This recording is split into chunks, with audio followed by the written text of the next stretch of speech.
Assalamualaikum warahmatullahi wabarakatuh. Alhamdulillahi rabbil alamin. Wassalatu wassalamu ala asyrafil anbiya'i wal mursalin wa ala alihi wa ashabihi ajma'in. Ashhadu an la ilaha illallah wahdahu la syarikalah wa ashhadu anna Muhammadan abduhu wa rasuluh. Allahumma fasalli wa sallim ala Muhammadin wa ala alihi wa ashabi. Amma ba'du fa ya ayuhan nas ittaqullaha haqqa tuqatih wa la tamutunna illa wa antum muslimun. A'udzu billahi minasyaitonir rajim. Bismillahirrahmanirrahim. Wa qul i'malu fasayarallahu amalakum wa rasuluhu wal mu'minun wa saturadduna ila alimil ghaibi wasyahadah fayunabbi'ukum bima kuntum ta'malun. Shadaqallahul azim. Pendengar yang dirahmati oleh Allah Subhanahu wa taala, kita ucapkan syukur alhamdulillah atas segala rahmat dan nikmat yang Allah kurniakan kepada kita. Dengan rahmat dan nikmat itu kita bertambah dekat hendaknya kepada Allah Sang Pencipta alam semesta. Bersolawat kita kepada junjungan alam Nabi beserta Muhammad sallallahu alaihi wasallam. Allahumma salli ala Sayyidina Muhammad wa ala ali Muhammad. Semoga hendaknya kita tetap istiqamah dengan segala kebenaran yang telah disampaikannya untuk membawa keselamatan hidup dan kehidupan kita, dunia dan akhirat. Pendengar yang dirahmati oleh Allah Subhanahu wa taala, sejenak mari kita bincang-bincang tentang motivasi kita dalam berusaha, beramal dalam hidup dan kehidupan ini. Sudah menjadi kewajiban kita sebagai seorang manusia yang banyak punya kepentingan dan keperluan. Dituntut kita untuk berusaha memenuhi kebutuhan, kepentingan yang kita hadapi untuk bahagia dunia dan akhirat. Banyak ayat dan hadis yang telah dijelaskan oleh Allah SWT dan Rasul dalam hadisnya agar kita berbuat dan berusaha, berkarya dan beribadah. Di antaranya dalam surah At-Taubah ayat 105. Bismillahirrahmanirrahim. Wa qul i'malu fasayarallahu amalakum wa rasuluhu wal mu'minun wa saturadduna ila alimil ghaibi wasyahadah fayunabbi'ukum bima kuntum ta'malun. Dan katakanlah oleh Muhammad, ayat ini diawali oleh Allah Subhanahu wa taala dengan satu perintah. Apa perintah yang perlu disampaikan oleh Rasul kepada kita selaku umatnya? I'malu, beramallah kamu, berusahalah kamu, beribadahlah kamu, dan berkaryalah kamu. I'mal lidunyaka ka'annaka ta'isu abada, wa'mal li akhiratika ka'annaka tamutu wada. Beramallah kamu, berbuatlah kamu untuk duniamu, seolah-olah kamu hidup selama-lamanya. Dan berbuatlah kamu, berkaryalah kamu, beramal dan beribadahlah kamu untuk akhiratmu, seolah-olah kamu mati besok pagi. Fa iza qudiyatis shalah fantashiru fil ar wabtahu min fadlillah. Selesai melaksanakan salat, bertebaranlah kamu di permukaan bumi ini. Cari karunia Allah Subhanahu wa taala dengan sebaik-baiknya. Pendengar rahimakumullah. Tapi ingat, apapun yang kita buat, apapun yang kita kerjakan, usaha apapun yang kita laksanakan, ibadah apapun yang kita kerjakan, karya apapun yang kita tinggalkan, ada 3 hakim yang akan selalu menilai dan menilai, melihat dan melihat setiap perbuatan, karya, ibadah yang kita kerjakan. Siapa hakim yang 3 itu? Fasayarullah. Yang pertama adalah Allah. Yang kedua adalah Rasul. Yang ketiga wal mu'minun, dan orang-orang beriman. 3 hakim inilah yang selalu melihat. Kita perlu mendapatkan nilai yang tinggi dari hakim yang 3 ini. Allah, Rasul, dan manusia. Ada kadang-kadang orang yang mulia menurut pandangan manusia, terhormat menurut pandangan manusia, disanjung dan dipuja oleh manusia, tapi belum tentu mulia dan disanjung menurut pandangan Allah Subhanahu wa taala. Sebaliknya, ada orang yang kadang-kadang biasa-biasa saja menurut pandangan manusia, tapi dia mungkin itulah orang yang mulia menurut pandangan Allah Subhanahu wa taala. Siapa itu orang yang mulia, yang baik menurut pandangan Allah, Rasul dan manusia? Rasul mengatakan, innallaha la yanzuru ila suwarikum wala ila ajsamikum walakin yanzuru ila qulubikum wa a'malikum. Allah tidak memandang statusmu, pangkat dan jabatanmu. Tidak itu yang dipandang oleh Allah SWT. Apa yang dipandang oleh Allah SWT? Qulubikum wa a'malikum. Mana hatimu yang mulia, mana hatimu yang tulus, mana hatimu yang takwa, dan mana perbuatanmu, mana karyamu.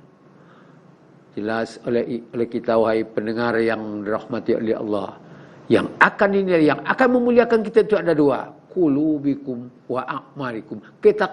Ketakwaan, inna akramakum indallahi atqakum, dan mana karya-karya yang telah dia laksanakan. Pendengar yang berbahagia, kita semuanya ingin mendapatkan nilai yang tinggi dari hakim yang tiga tersebut. Kenapa? Semuanya itu akan dikembalikan kepada kita. Siapa yang berani menabur angin, pasti dia yang akan menuai badai. Tangan mencincang, bahu memikul. Apakah dunia atau akhirat akan kita laksanakan dan akan kita terima itu. Mungkin batin kita bertanya, apa kiat, apa usaha yang akan kita lakukan, apa yang kita miliki untuk mendapatkan nilai yang tinggi dari hakim yang tiga tadi terhadap pekerjaan yang kita laksanakan. Untuk menjawab ini, Ibnul Mu'in dalam Hibzul Lisannya pernah mengatakan, ada 5 yang perlu kita miliki dalam melaksanakan suatu pekerjaan. Yang pertama, awalilah pekerjaan itu dengan perencanaan yang baik, yang diwujudkan dengan niat yang ikhlas karena Allah SWT. Sebelum kaki kita langkahkan, ayunan tangan kita lambaikan, diawali dengan suatu perencanaan. Dalam ilmu manajemen dikatakan POAK, planning, organizing, actuating, controlling. Perencanaan itu perlu. Orang yang berbuat tanpa perencanaan, hasilnya tidak akan maksimal. Kenapa ibadat-ibadat khusus itu ada waktu tertentunya? Salat ada waktu tertentunya. Zakat, puasa, haji, korban ada waktu-waktu tertentunya. Untuk apa? Supaya kita bisa memanage hidup dan kehidupan kita ini agar bisa ambil bagian dalam pelaksanaan ibadah tersebut. Kita bisa mengatur dari awal. Ini yang harus saya lakukan, ini yang akan saya tinggalkan, ini prioritasnya. Sebentar lagi kita akan melaksanakan ibadah puasa. Dalam kondisi yang seperti ini, tentu kita siapkan mental. Perencanaan kita apa? Ramadan kita tidak akan pernah luput dari ibadah. Sekalipun ujian datang dari Allah SWT, di rumah kita tetap melaksanakan ibadah bersama-sama keluarga. Mungkin hari-hari biasa sebelum kondisi seperti ini, meriahnya Ramadan kita. Di sana, di sini kedengaran mik yang berbunyi, memanggil kita untuk datang ke masjid, ke musola. Tapi tahun ini Allah menentukan yang lain. Beradalah kita di rumah. Untuk apa? Antisipasi dalam pelaksanaan kondisi yang seperti ini. Perencanaan tapi ikhlas. Wa ma umiru illa liya'budullaha mukhlisina lahuddin. Ketulusan sangat menentukan hasil. Berat pekerjaan itu tapi hati yang ingin berbuat akan terasa ringan. Jauh sesuatu itu tapi hati yang ingin berbuat akan terasa dekat. Perencanaan yang diwujudkan dengan niat yang ikhlas sangat menentukan hasil. Yang kedua, tujuannya jelas. Sebelum kaki kita langkahkan, ayunan tangan kita lambaikan, kita sudah punya tujuan. Orang yang tidak tahu tujuannya, dia tidak akan pernah sampai kepada tujuan tersebut. Bagaimana akhir dari suatu perbuatan kita sudah terbayang oleh kita. Orang tua-tua selalu memberikan nasihat kepada kita anak-anaknya. Kalau berakit nak biar ke hulu, supaya berenang nak ke tepian. Kalau kan bersakit nak biar dahulu, supaya senang kemudian. Artinya apa? Akhir daripada perbuatan kita sudah terbayang oleh kita. Al-Quran membimbing kita. Walal akhiratu khairul laka minal ula. Hari akhirat itu lebih baik daripada dunia. Itu susunan ayat indah sekali. Orientasi pertama ayat pada hari ini, pada ayat tersebut adalah akhir. Bagaimana akhirnya itu lebih baik daripada awal. Makanya ada orang sekarang mengatakan, yang sekarang-sekarang, yang besok-besok, itu tidak boleh. Berapa banyak orang yang karam sebelum sampai kepada pelabuhan. Berapa banyak orang yang tenggelam sebelum sampai kepada cita-cita dan tujuan. Kenapa? Yang sekarang-sekarang, yang besok-besok. Itu tidak boleh. Seorang pedagang, jangan beli dagangan itu sebelum dijual. Jual dulu baru beli. Seorang tukang, jangan kerjakan suatu pekerjaan sebelum siap. Siapkan dulu baru kerjakan. Tujuannya jelas. Yang nomor 3 adalah berani memulai, tapi teliti dalam pelaksanaannya. Banyak orang yang punya ide yang bernas, pikiran yang bagus, tapi tidak mau memulai. Mulailah melangkah, walaupun lambat, tapi sampai kepada tujuan, daripada berlari patah di tengah. Dalam pelaksanaannya tentu banyak rintangan dan tantangan. Jadi kalau tantangan dan rintangan itu merupakan suatu peluang untuk kita mendapatkan berhasil sampai kepada tujuan. Yang nomor 4 adalah gunakan tenaga profesional. Artinya apa? Miliki ilmu. Apapun pekerjaan, usaha yang kita laksanakan, ilmu sangat menentukan. Rasul mengingatkan kita, kalau kamu ingin mencapai kebahagiaan di dunia, ilmu dunia. Ingin bahagia akhirat, ilmu akhirat. Kedua-duanya perlu dengan ilmu. Dengan ilmu orang bisa meningkatkan derajatnya, harga akan menjadi naik dan nilai akan menjadi tinggi. Yarfa'illahu allazina amanu minkum wallazina utul ilma darajat. Yang nomor terakhir adalah adakan evaluasi, muhasabah. Di mana rintangan dan tantangannya, di mana hambatan dan masalahnya. Ini perlu adakan evaluasi, muhasabah.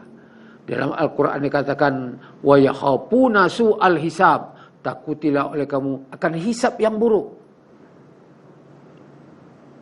Perhitungan akhir sangat menentukan dalam kita berbuat apapun perbuatan yang akan kita laksanakan.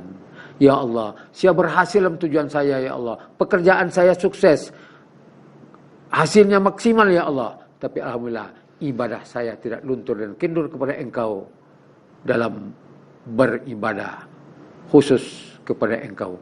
Hal-hal yang seperti ini, wahai kaum muslimin pendengar yang berbahagia, untuk kita jadikan motivasi dalam berusaha dan bekerja, bahwa kita dalam bekerja dan berusaha itu akan dinilai oleh hakim yang 3 tadi. Fayunabbi'ukum bima kuntum ta'malun. Seluruhnya apa saja yang telah kita laksanakan itu akan dikembalikan kepada kita, dan Allah mengetahui apa yang dilaksanakan, yang apa yang dibuat, apa gerak-gerik kita sebagai manusia hamba Allah Subhanahu wa taala. Kaum muslimin pendengar rahimakumullah, barangkali inilah yang dapat saya sampaikan. Semoga Allah Subhanahu wa taala memberikan kekuatan kepada kita. Tujuan kita apa? Fid dunya hasanah wa fil akhirati hasanah wa qina azabannar. Dunia milik kita, akhirat juga milik kita. Hendaknya kita terhindar dari azab api neraka. Bukanlah orang yang baik itu orang mencari dunia semata saja, tidak. Bukanlah orang yang baik itu orang mencari akhirat semata, tidak. Tapi dunia dan akhirat adalah milik kita, dan semoga ini hendaknya kita miliki. Demikian, semoga Allah SWT memberikan kekuatan kepada kita. Nasrun minallah wa fatuhun qarib. Wassalamualaikum warahmatullahi wabarakatuh.